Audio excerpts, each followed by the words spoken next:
This is Matt for Into Boxing. Delighted once again to be joined by Luke Evans. Luke, you're here in Manchester, different circumstances, big fight, big arena, but before we start with that, how are you feeling?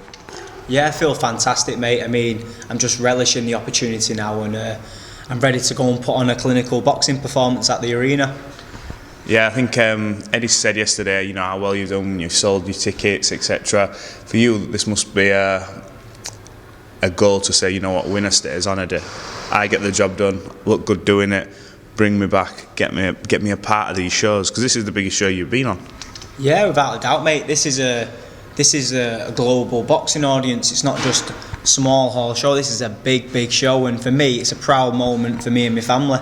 And I'm looking to take full advantage of this opportunity, and hopefully I'll be able to put on a very good clinical boxing performance against a very good opponent, and hopefully, they'll have me back.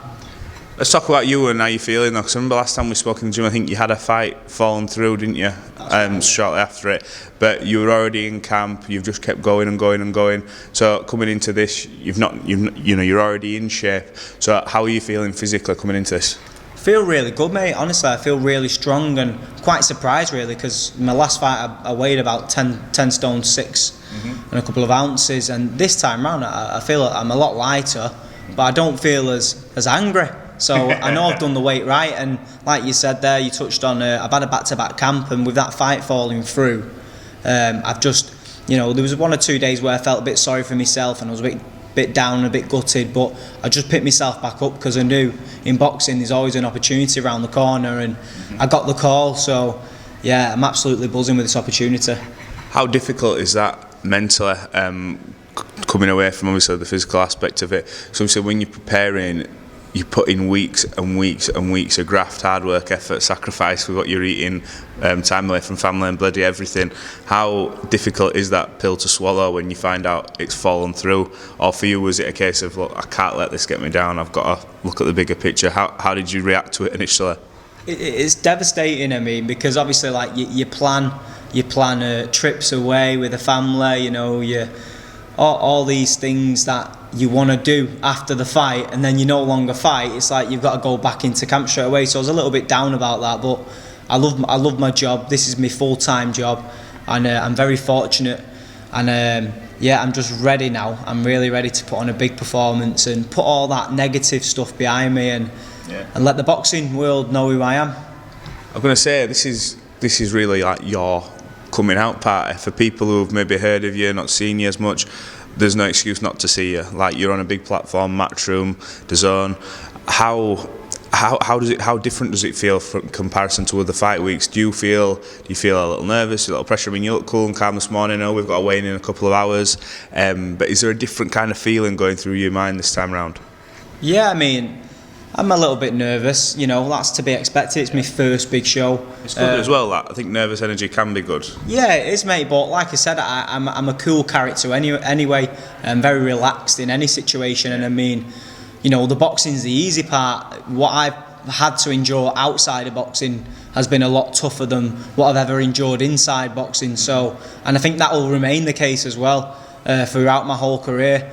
So I'm not worried about it one bit, and just ready now, mate. Like you said, got a weigh in a few hours. I feel good, I feel strong. I'm in a positive mindset, and I'm looking to make a lot of people proud on Saturday.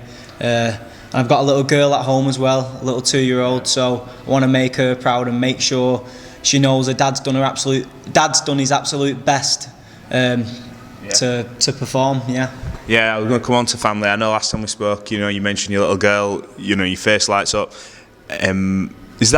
Is that factor, does that give you that extra, maybe that kick up the arse sometimes, just to say, look, I've got to perform, she's at home, in years to come, we'll be able to talk about, that was daddy on TV, etc. Does that sort of play a factor as well? Obviously, you're doing it for your personal self, your career, your growth, and hopefully in your eyes, probably one day to win a world title. But how important is family at home and putting on a performance knowing they're watching?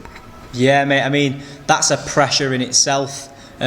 Sometimes I put too much pressure on myself. I know it's a big show. I know I've got to fulfil expectations, but I've also got to knuckle down and actually think, like, from where I started off on the small hall shows from the amateur days. I'm not a GB fighter. I'm not an Olympian fighter. You know, I was just a council estate kid. Went to his amateur gym, done his absolute best, and now we're here. So I've got to make full advantage of this opportunity and make everybody proud. And like you just said there, one day I'm going to be walking past the arena, or I'm going to be taking my little girl out for some food in Manchester, and I'll get to say to her one day that I boxed there, and there's been legends that have boxed there, and I'm just very fortunate that I've got this opportunity. Yeah, because you've not come through the traditional, you know, your amateur GB background.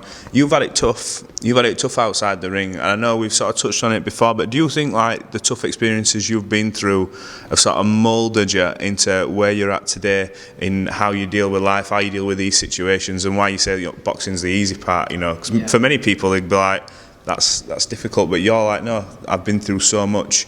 This is nothing. This is what I do. Yeah, boxing's easy for me. It's my escape. I couldn't imagine a life without boxing. I mean, I've done this since I was 10 years old, and that's a long time.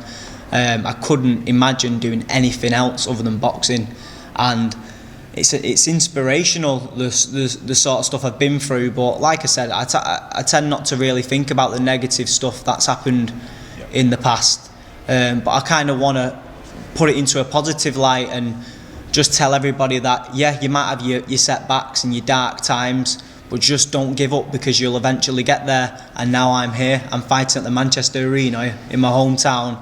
It's a special occasion. It's an occasion as well that you're sharing with Matthew Hatton, someone who you've gone to train with. He knows this arena very well, as does brother Ricky and your mate Campbell, who's going to be on the card too. How key has Matt been in helping your progression? He spoke very highly of you last time. I popped down to the gym and says, you know what, he's one to look out for.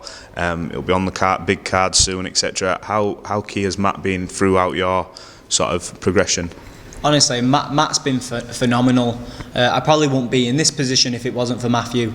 I mean, he's been a fantastic coach to me and friend as well. You know, he knows how to get the best out of me. And he's someone I really respect for his achievements throughout boxing, and I'll be a fool not to listen and take his advice. Now, obviously, I've been with him just over a year now, and some of the stuff I've learned I never used before, never seen before. So in the boxing side of it, I've learned so much, but it's more about my mindset. The last few years I've been doubting myself and not believing in myself, and you know, it took its toll for a while. And obviously the in-ring activity, I wasn't as active as I would like to have been due to injuries and out-of-the-ring incidents. But Matthew's got it drilled into me now. You know, I've got to have that bit of that nastiness in me, and I've got to present myself in a certain manner. And I feel like I'm just doing that now. And coming off a stoppage win, you know, hopefully I'll be able to continue that trend. But if not, then that's fine. But you'll see an aggressive performance tomorrow. Yeah, coming on to the nasty side of you now, I've seen you have a little move around in the gym, and you know you've obviously a very sharp, slick boxer. But I saw you on the pads at the open workout, and not to take anything away from you, I don't know if it was the echo in the actual building, but you were punching with bombs, like, you know, extremely hard on the pads. Is that part of your game that you're wanting to bring out Saturday night? I know you just sort of touched on it there, but are you wanting to make that sort of show-stopping finish? I know everyone talks about it, but ultimately it is about getting the win, because that keeps you on the course. But how key is it for you to get that win where people will look up and go, hang on, you know, for anyone who's not seen you before, who's this guy? He's just stopped him. He's just done this. How important is that for you to bring the entertainment side out? Yeah, I mean, it is very important. Like, I won't lie, everyone expects you to get on a big show and get the stoppage. I mean, for me personally, it's just about winning and boxing well. The performance will speak in itself, regardless of how I win. The main thing is to win. Obviously, putting on a boxing clinical performance, that will capture the attention of the people who I need to capture the attention of, and that's my main motivation. That being said, I don't want to be too eager and overperform, because sometimes you can make a few mistakes. But I've just got to seize the moment and enjoy it at the same time, and show a little bit of everything. Yeah, it's important you show a little bit of everything, like you said. what's your sort of initial goals? Do you write stuff down? Do you say, look, in a couple of years, I want to be here, I want to be challenging for British, European, world? Have you sort of got a timeline mapped out in your head for how you want things to happen?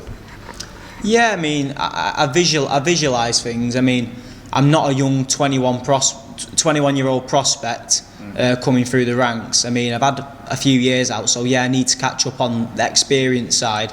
But I've still been training and I've still been sparring, so yeah, I'm just lacking the fight time, which is massive in this sport. But that being said, once I get a good run of fights going and get a bit of momentum going, I think that's when you'll see me challenge for these big titles. I mean, talking from a British title, it could be 12 to 18 months away, maybe a little bit longer, but in terms of realistic goals, an English title would be my main motivation. And if we couldn't go down the traditional route, maybe explore an international route and get myself a ranking with one of the governing bodies, that'd be nice. But yeah, I appreciate where I'm at in my career. I've got goals, and I'm just gonna not look too far ahead and just achieve my short-term goals, and that's to continue winning and get a good run of fights.